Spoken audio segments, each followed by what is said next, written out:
Hello, everyone. Thank you so much for tuning in. My name is Orly Gal. This is FMLA. Tonight on the show, Miss Reid Speed and Play Me Records, boss label owner, boss queen.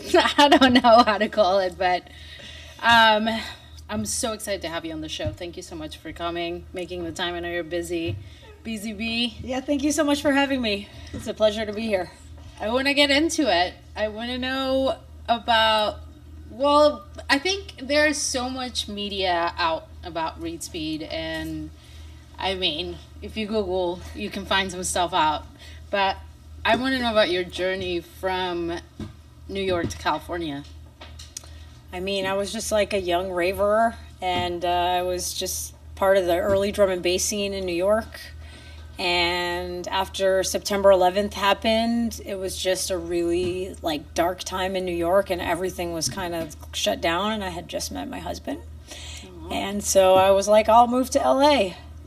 And I never left. I was in New York at the time as well, working for Broadway, and I ended up in Cancun for a year. See, I don't blame you. It was really sad because like all the residencies I had shut down, and it was like a weird time. I got signed to back then it was like mixed CD deals, and I had a mixed CD deal. I was on assigned to a label, and it meant that you like had an agent and like had the whole machine. And yeah, it was just like trippy that the people that I had grown up with were the ones, it's sad to say it, but just kind of the least supportive. When stuff started happening, like no one cared, and everyone was like not, they were like whatever about it, and kind of like rude and didn't. About what happened 9/11 or about you leaving? No, just like when I got signed and I was like doing things, no one was supportive. So then like that on top of the fact that like the whole city was devastated, and every residency that we had, every drum and bass residency that the city had at that time like shut down as a result of September 11th. Right. So it was just like terrible times all around. You're like, oh, you're like finally doing things, and then your friends are like, screw you, and then the whole city's like being shut down because it's horrible, and it was just really sad. How do you feel in comparison to what you had in New York with what happened in LA?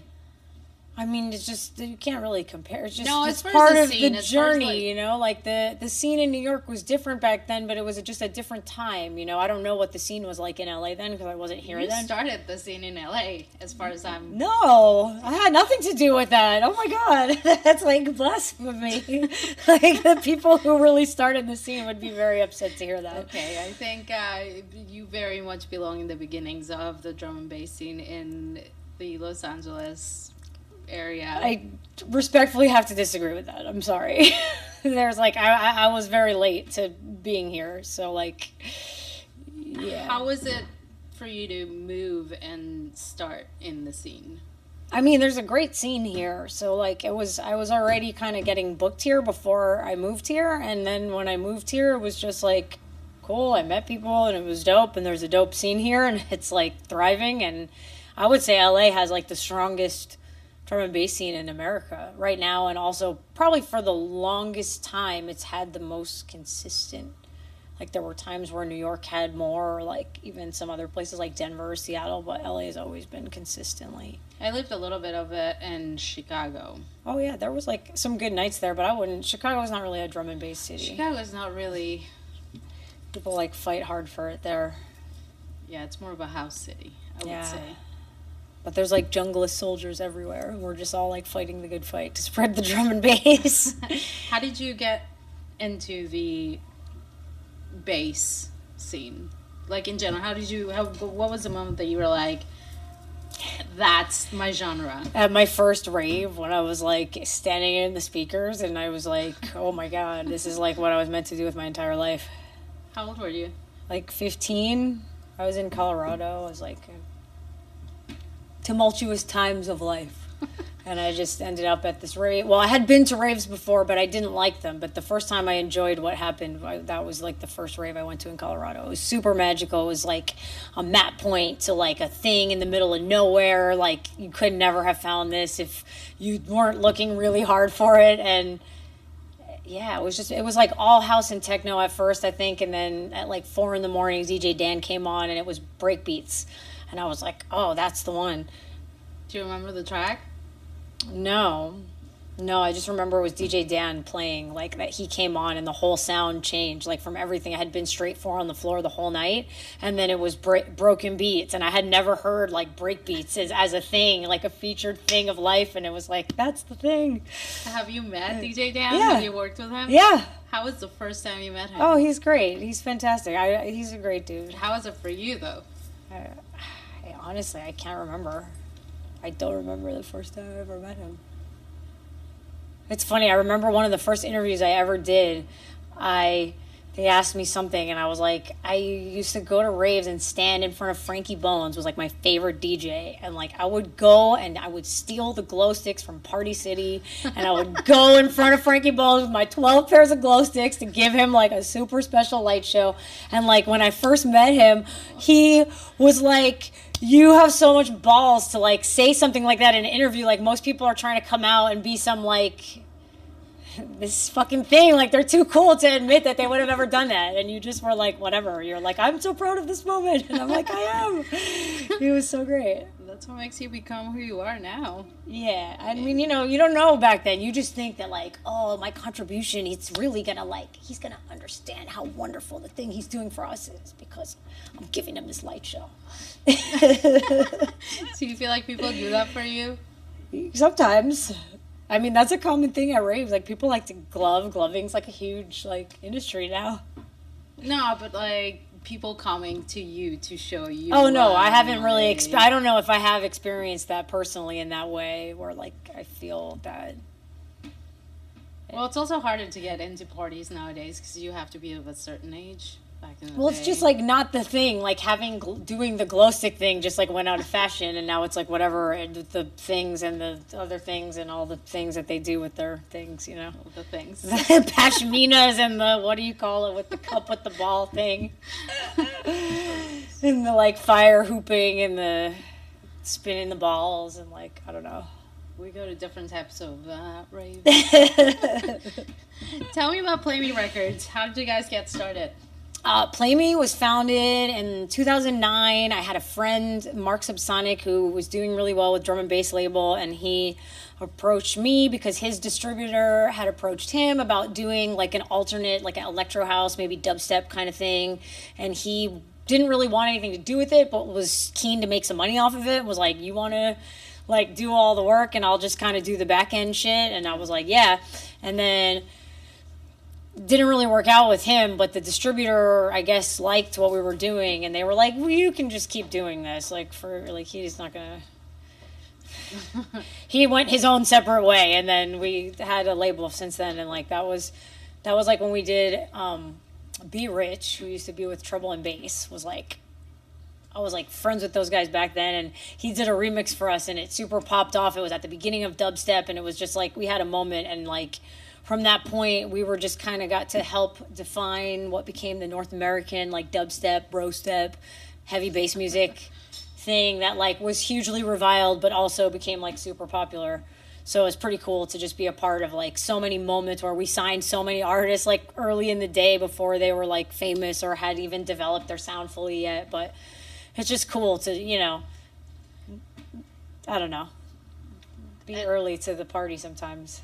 How do you feel about, are you still working with the same artist? No, we like constantly just work with new people because, like, I don't know, I'm not a super business person. Like, there are other people who are way better at business than me and therefore are like monetarily like have more success in those arenas, where I was never trying to do that. I literally just was offered an opportunity to like curate a sound thing, and I was really into the idea of doing that. And I always thought that it was stupid that so many friends of mine have been producing for years, and they used to get screwed over in drum and bass. That was like a huge thing in the times I was coming up. Like, labels just didn't pay. They might release your track and they wouldn't pay you, or they might just sign your track and then like never release it and like never contact you back, and like then you can't do anything with your track, and it was like terrible. And then we were just like, there has to be a better way to do this, you know? Yeah. But it was never like, oh, I'm going to make some successful business. And then it just kind of happened, and we were really lucky to, like, have a thing that became a thing. We just, like, captured something of, like, the spirit of people that, like, appeals to them. So, like, that we're successful, and we're able to continue to do it to this day. And I'm like, grateful that we tapped into something there. That's awesome. Yeah. Where do you see it going? What? Play Me Records? Oh, like, we just keep going up. We just keep finding, like, new artists and, like, building the core team and, you know, constantly just improving our workflow and improving, like... So this is very much so still a part and will be a part of you. Oh, yeah, that's absolutely... It's like my baby. Like, I care deeply about helping young artists have a place to come and do a thing where no one else wants to give them a chance. Like... If I hear something in someone and it, like, moves me, I'm stoked that I have a platform that I can try to help them with and just give them a place, a way in, a door to open, you know? Because sometimes that's the hardest part about being an artist. There's so many doors that are shut and you just don't know anyone, and it's hard to network. And if you don't know anyone and you're from who knows where, and you know what I mean? And just getting someone who cares enough to listen and, like, is tickled by something they heard, you know, it can be a huge thing for people. So, by the way, I met Reid at a platform where she was speaking, and I, you know, had the chance to listen to her talk about that specifically.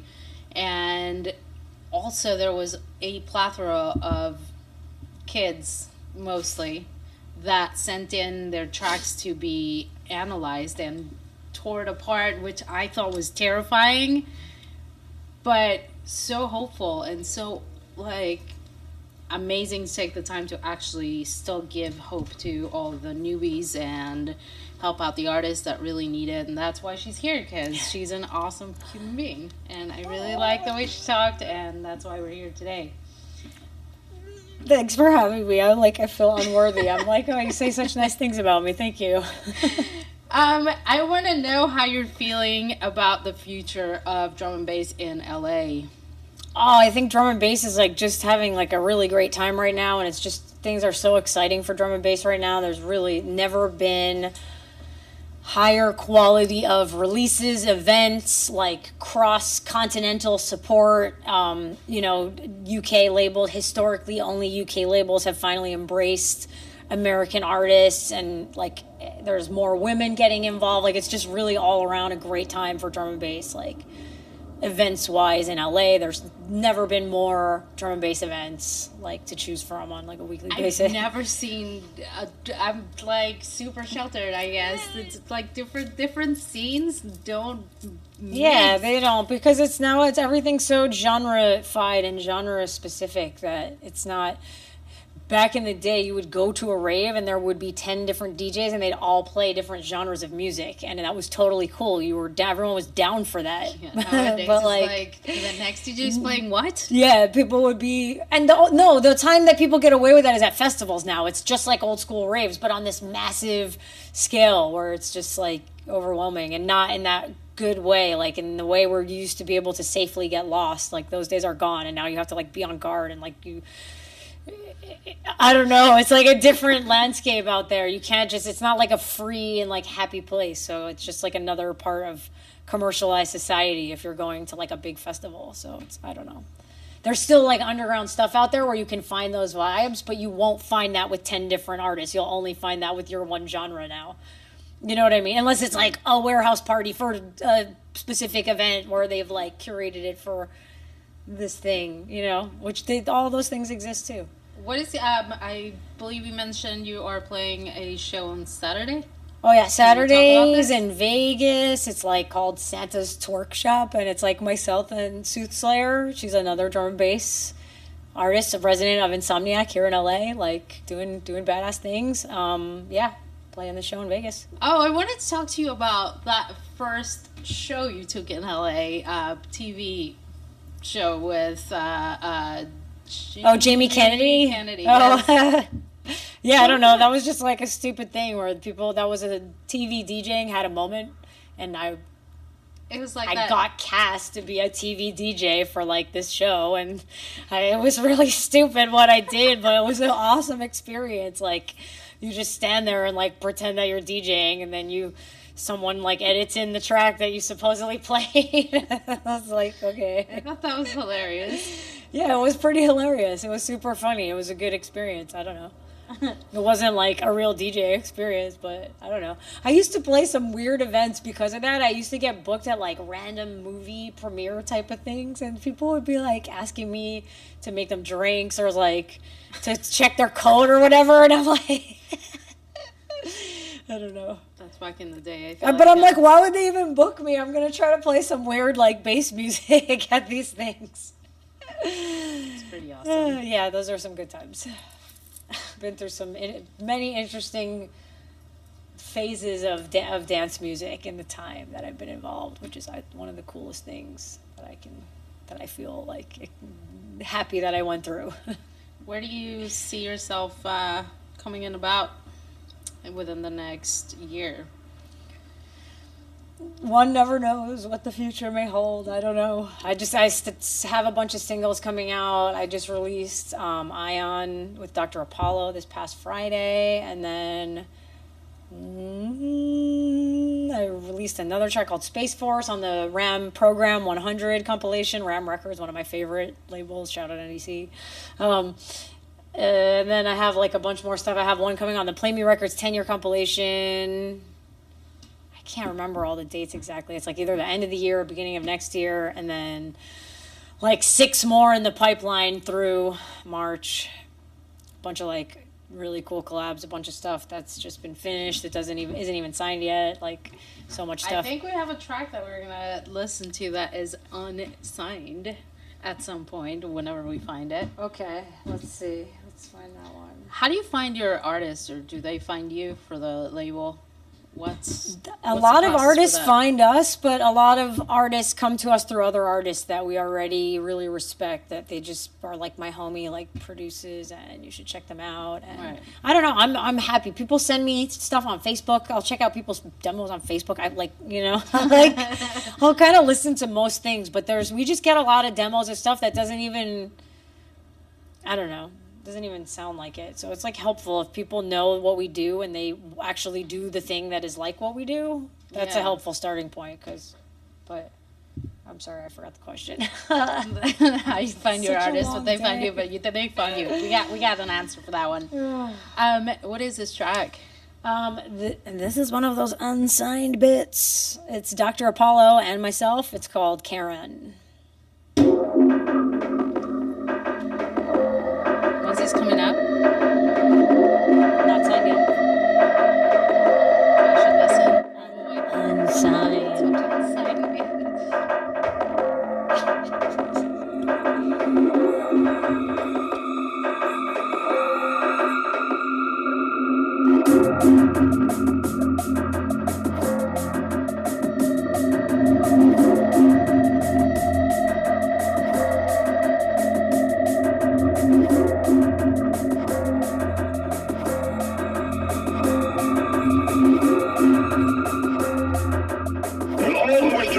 Please raise their hands.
to talk to you a little bit. And then we're going to start mixing. I want to give you guys a disclaimer. I never know what my artists are bringing for me to play, just so you know. I don't mix drum and bass or dubstep. So this should be an interesting ride. Rock and roll. That's all I have to say.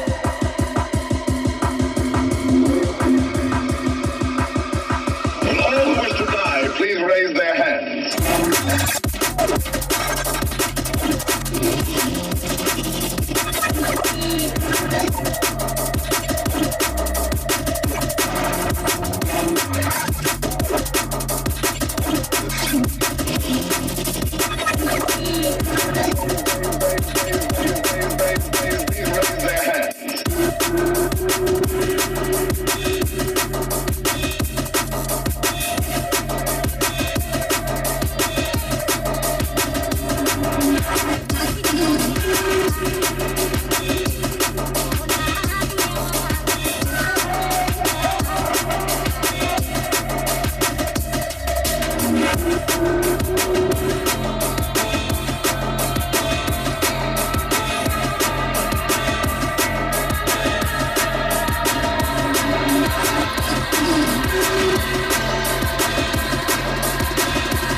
way and do it.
the baseline style. Tough style, the one wear style. The people get wild when they hear my style. Jump style, the jungle style. The wallet style, the baseline style. Tough style, the one wear style. The people get wild. Hey, the top my style, yeah.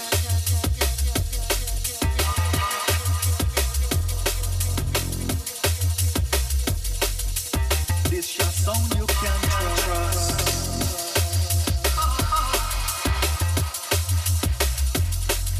We are the people, we trust the people, we are the people. We are the people, do it for the people. We are the people, yeah, we trust the people. We are the people, do it for the people. We are the people, yeah, we trust the people. We are the people, do it for the people. We are the people, yeah, we trust the people.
with modern music.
want to bring everybody into this discussion right now. I do, because I think it's going to be hilarious. So we were talking about going back and forth, because this has been torture for me to learn how to mix in drum and bass. As you can probably tell, I butchered a little bit. No disrespect to anybody in the community. I did my best here. Thanks. Yeah, great job. Thank you. But what we're discussing is the way we analyze all of our tracks and lists and playlists, because believe it or not, there is a lot of work that goes into DJing. It's not just pressing buttons, and everybody has a method to their madness. So we might go a little bit of back-to-back techno. I am not going to post it right away. If I post it, it's going to be a post-up, and you're going to have to tune in for that one. It's going to be a separate whole thing. But anyway, here's what I wanted to say. Thank you so much for being on the show. Thanks for having me, and thanks for learning how to play drum and bass live in front of your audience, because that's really cool that you were just brave enough to just jump into it no fear. And now I'm gonna try to jump into some techno with you, and we'll see how that goes. It's gonna be awesome. I've never played techno in my life, but we're gonna try it out because it sounds like fun. It is. I think it's fun. I think it's my life and soul. Thank you so much. This is Reid Speed, everybody. Play Me Records. Look out for the new releases. And if you're in Vegas, go check her out. Yeah. And happy holidays, everybody. Happy New Year. We'll see you next year. Thank you so much for tuning in. My name is Orly Gal, and this is FMLA. Good night. Bye-bye. Woo!